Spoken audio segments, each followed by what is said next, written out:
نے تمام انسانوں کو، تمام مسلمانوں کو تقوی کی ہدایت بیان فرما دی ہے۔ قرآن میں اللہ نے فرمایا ان ربک لبالمرصاد، قرآن میں اللہ نے فرمایا وَهُوَ مَعَكُمْ أَيْنَمَا كُنْتُمْ، قرآن میں اللہ نے فرمایا يَعْلَمُ خَائِنَةَ الْأَعْيُنِ وَمَا تُخْفِي الصُّدُورُ إِنَّ اللَّهَ عَلِيمٌ بِذَاتِ الصُّدُورِ، قرآن میں اللہ نے فرمایا إِنِّي أُعَذِّبُهُ عَذَابًا لَا أُعَذِّبُهُ أَحَدًا مِنَ الْعَالَمِينَ۔ اللہ تبارک و تعالیٰ نے تقوی کے پہلو پر بڑے مفصل انداز میں قرآن کریم کی ان 4 آیتوں کے اعتبار سے ہمیں سمجھایا ہے۔ جب کوئی انسان کسی گناہ کے میدان میں، جب کوئی مسلمان کسی نافرمانی کے میدان میں، جب کوئی مسلمان اللہ کی نافرمانی کے لیے میدان میں آتا ہے، اس کے دل کے اندر 4 خیالات، 4 وساوس، 4 سوالات پیدا ہوتے ہیں۔ باری تعالیٰ کلام الہی میں، قرآن مقدس میں، قرآن کریم کے اندر ان 4 باتوں کا جواب دے رہے ہیں۔ جب کوئی انسان جس کے اندر تقوی نہیں ہوتا، جب وہ گناہ کے لیے چلتا ہے، سب سے پہلے اس کے دل میں یہ خیال آتا ہے، اس کے دل میں یہ سوال پیدا ہوتا ہے، اس کے دل میں یہ داعی آتا ہے کہ کوئی ہمیں نہیں دیکھ رہا ہے۔ جب کوئی مسلمان گناہ کرتا ہے، خفیہ طریقے سے یہ چھپ کر اس کے دل میں یہ خیال آتا ہے کہ کوئی ہمیں نہیں دیکھ رہا ہے۔ رب العالمین قرآن کریم میں فرما رہا ہے ان ربک لبالمرصاد، آپ کا اللہ، آپ کا خالق، آپ کا پالنہار، آپ کا رب العالمین، آپ کا خدا آپ کی طاق میں لگا ہوا ہے، آپ کی گھات میں لگا ہوا ہے۔ حضرت عبداللہ ابن عباس جو مفسر قرآن ہیں، وہ اس آیت کی تفسیر میں لکھتے ہیں کہ مرصاد کے معنی آتے ہیں جب کوئی شکاری شکار کے لیے جاتا ہے تو وہ طاق میں لگا رہتا ہے، وہ توجہ کے ساتھ دیکھتا ہے، جیسے ہی کوئی شکاری آتا ہے وہ فوراً اس پر حملہ آور ہو جاتا ہے۔ اسی طرح پروردگار عالم، اسی طرح رب العالمین، اسی طرح خالق کائنات، اسی طرح الہ العالمین ہر ایک انسان کی رگ نفس کے قریب ہے۔ تم اگر انسانوں سے بچو گے تو اس سے بچ کر کہاں جاؤ گے؟ تمہارے دل میں گناہ کرتے وقت یہ خیال آیا کہ کوئی نہیں دیکھ رہا ہے، اللہ کہہ رہا ہے کہ میں دیکھ رہا ہوں۔ جب کوئی مسلمان گناہ کے میدان میں آتا ہے، وہ گناہ کرتا ہے، اس کے دل میں دوسرا سوال یہ پیدا ہوتا ہے کہ کوئی ہمارے پاس نہیں ہے۔ قرآن میں اللہ فرما رہا ہے وَهُوَ مَعَكُمْ أَيْنَمَا كُنْتُمْ، مسلمانوں سنو، دل کے کانوں سے سنو۔ جب کوئی بھی انسان گناہ کے میدان میں اترتا ہے، وہ یہ سوچتا ہے کوئی ہمارے پاس نہیں۔ اللہ قرآن میں کہہ رہا ہے وَهُوَ مَعَكُمْ أَيْنَمَا كُنْتُمْ، کہ تم جہاں بھی کہیں ہو اللہ تمہارے ساتھ ہے۔ اگر تم بند کوٹری کے اندر بھی ہو، اگر تم کھلے میدان کے اندر بھی ہو، اگر تم 7 تالوں کے اندر بھی ہو، وہاں بھی رب العالمین تمہارے ساتھ ہے۔ اللہ قرآن میں کہہ رہا ہے اگر تم گناہ کرنے والے ایک ہو، دوسرا تمہارے ساتھ میں ہوں۔ قرآن میں اللہ کہہ رہا ہے اگر تم گناہ کرنے والے 2 ہو تو تیسرا تمہارے ساتھ میں ہوں۔ مجھ سے بچ کر کہاں جاؤ گے؟ ساری جگہ پر میں تمہیں دیکھ بھی رہا ہوں، ساری جگہ پر میں تمہارے ساتھ بھی ہوں۔ جب کوئی انسان گناہ کے میدان میں اترتا ہے، اس کے دل میں یہ خیال، یہ داعیہ، یہ سوال پیدا ہوتا ہے کہ کوئی ہمیں دیکھ نہیں رہا ہے۔ پہلا سوال کہ کوئی ہمیں دیکھ نہیں رہا ہے، دوسرا سوال کوئی ہمارے پاس نہیں، تیسرا سوال یہ پیدا ہوتا ہے کہ ہمارے گناہ کا کسی کو پتہ نہیں ہے۔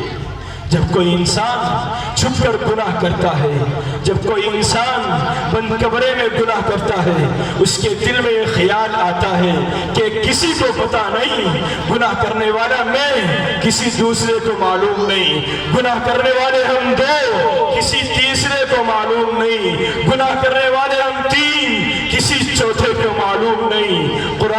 اللہ کہہ رہا ہے مجھ سے بچ کر کہاں جاؤ گے؟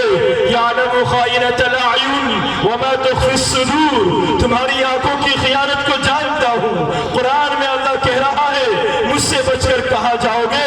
ان اللہ علیم بذات الصدور، تمہارے دلوں کے حال کو جانتا ہوں، مجھ سے نہیں بچ پاؤ گے۔ اگر تمہارے دل میں یہ سوال پیدا ہو گیا کوئی نہیں دیکھ رہا ہے، رب العالمین رگے نفس کے قریب، اگر تمہارے دل میں گناہ کرتے وقت یہ سوال آیا کہ کوئی ہمارے ساتھ نہیں، رب العالمین ہمارے ساتھ ہے، اگر گناہ کرتے وقت تمہارے دل میں یہ خیال آیا کہ کسی کو پتا نہیں، قرآن میں رب العالمین اعلان کر رہا ہے مجھ سے بچ کر کہاں جاؤ گے؟ سداولی کے مسلمانوں، میں تو دلوں کے حال کو جانتا ہوں، میں تو دلوں کے بہدوں کو جانتا ہوں، میں تو آنکھوں کی خیانت کو جانتا ہوں۔ آخری اور چوتھا جز، جب کوئی بھی انسان گناہ کا عادی ہو جاتا ہے، جب کوئی بھی انسان گناہ کا باغی ہو جاتا ہے، کسی گناہگار کو اگر یہ کہا جائے کہ بھائی چل مسجد میں نماز پڑھنے کے لیے، وہ جواب یہ دیتا ہے کہ مجھے اپنی قبر میں جانا ہے، تجھے اپنی قبر میں، تجھے میری کیا فکر ہے؟ اگر کوئی یہ کہتا ہے میرے بھائی جوا نہ کھیل، جواب یہ دیتا ہے جوا میں کھیل رہا ہوں، تجھے کیا پڑی ہے؟ اگر کوئی یہ کہتا ہے میرے بھائی زنا نہ کر، جواب یہ دیتا ہے وہ شخص جو گناہ کا عادی ہو جاتا ہے، زنا میں کر رہا ہوں، تجھے میری کیا پڑی ہے؟ تجھے میری کیا فکر ہے؟ رب العالمین یہ کہہ رہا ہے ان گناہوں کے عادیوں سے، ان گناہوں کے باغیوں سے کہ جو شیطان کے چنگل میں پھنس کر جو گناہ کے عادی ہو جاتے ہیں، کہ جو گناہ کرتے وقت نہ اپنے مسجد کے امام کا خیال کرتے ہیں، جو گناہ کرتے وقت نہ اپنی ماں کا خیال کرتے ہیں، نہ اپنی بہنوں کا خیال کرتے ہیں، نہ اپنی محلوں کی بہنوں کا، نہ اپنی محلوں کی ماں کا، نہ اپنے محلوں کے بزرگوں کا خیال کرتے ہیں۔ قرآن میں اللہ یہ کہہ رہا ہے مجھ سے بچ کر کہاں جاؤ گے؟ میں نے آپ سے سوال کیا جوا نہ کھیلو، آپ نے مجھے یہ جواب دے دیا کہ تمہیں کیا ٹینشن، کھیل میں رہا ہوں، عذاب مجھے ملے گا، ثواب مجھے ہوگا، عتاب مجھے ہوگا۔ اگر آپ کو چوری کرتے ہوئے میں نے دیکھا، میں نے آپ سے کہا کہ چوری نہ کر، چوری کرنا غلط، آپ کیا جواب دیں گے کہ تمہیں کیا پرواہ ہے میری؟ میں چوری کروں یا زنا کروں، میں جوا کھیلوں یا کچھ اور کروں، میں نماز پڑھوں یا نہ پڑھوں، تمہیں میری کیا پرواہ ہے؟ رب العالمین کہتا ہے قرآن کریم میں انی اعذبہ عذابا لا اعذبہ احدا من العالمین۔ اللہ قرآن میں کہہ رہا ہے سیتاولی کے مسلمانوں کہ ٹھیک ہے کوئی انسان تمہارا کچھ نہیں بگاڑ سکے گا، تمہارا بھائی تمہارا کچھ نہیں بگاڑ سکے گا، تمہارا امام تمہارا کچھ نہیں بگاڑ سکے گا، تمہارے گاؤں کے علماء تمہارا کچھ نہیں بگاڑ سکیں گے، لیکن میں تو ہوں بگاڑنے والا، لیکن میں تو ہوں تمہیں بگاڑنے والا، میں تو ہوں تمہیں سزا دینے والا۔ اللہ کہہ رہا ہے گناہوں کے عادیوں سے، گناہوں کے باغیوں سے کہ میں ایسی سزا دوں گا، میں ایسا عذاب دوں گا کہ دنیا والوں میں سے ایسی سزا اور ایسا عذاب میں نے کسی کو نہیں دیا ہوگا۔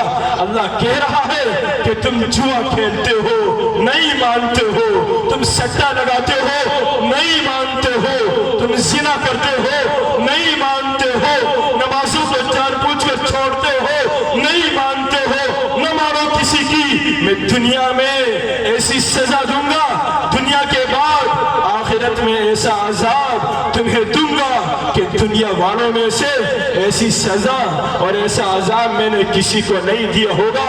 اللہ قرآن میں کہہ رہا ہے ہتھکڑیوں میں، زنجیروں میں، توقوں میں ایسا جکڑوں گا کہ دنیا والوں میں سے میں نے اس طرح کسی کو نہیں جکڑا ہوگا، جکڑ کر اس جہنم میں ڈال دیا جائے گا جس جہنم کا ایندھن ہم جیسے انسان بنیں گے، جس جہنم کی آگ کو